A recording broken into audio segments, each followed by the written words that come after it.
Hello everybody. In today's video we're going to be looking at why people choose to invest in gold.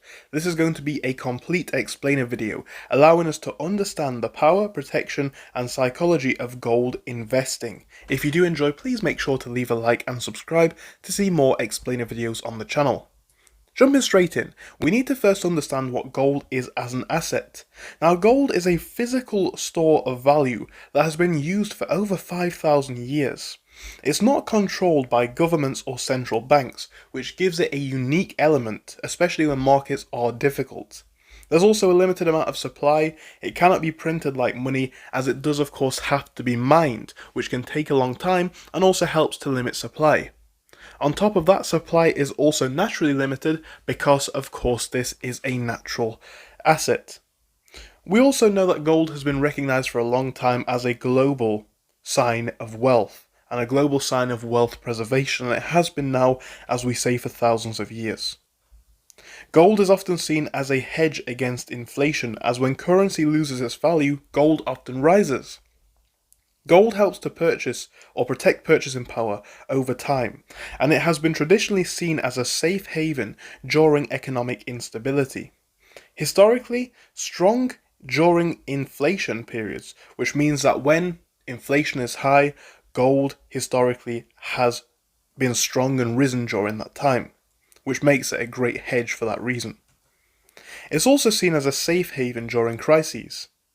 We know that investors often move to gold during recessions. It helps to protect wealth during stock market crashes and is often used during geopolitical uncertainty.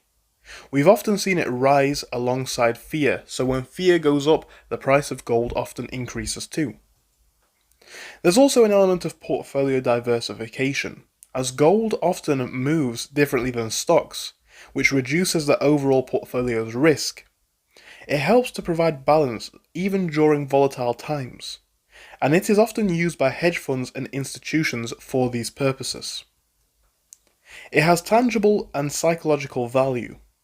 If it's a physical asset that you can hold and you can carry with you, there's also no counterparty risk.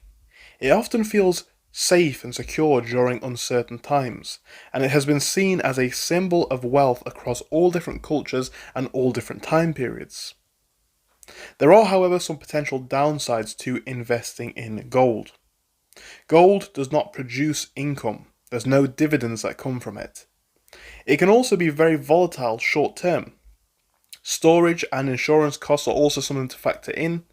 And then you have the fact that performance can depend very much on macro conditions. There are many ways that you can invest in gold, one of which is going to be the physical bullion. This can be coins or bars. We also see now gold ETFs, which you can trade. Then you have mining stocks. These are the companies and the miners of gold. And then you have digital gold platforms too. So our final thoughts on this, to wrap things up. Gold is more about protection than speculation. It often is seen to act as insurance for your wealth, and smart investors often use gold as a part of a strategy, not as an emotional trade. So, hopefully this video helped you to understand the psychology and the use case for gold in terms of investing. If you did enjoy or find value in the video, please make sure to leave a like and subscribe.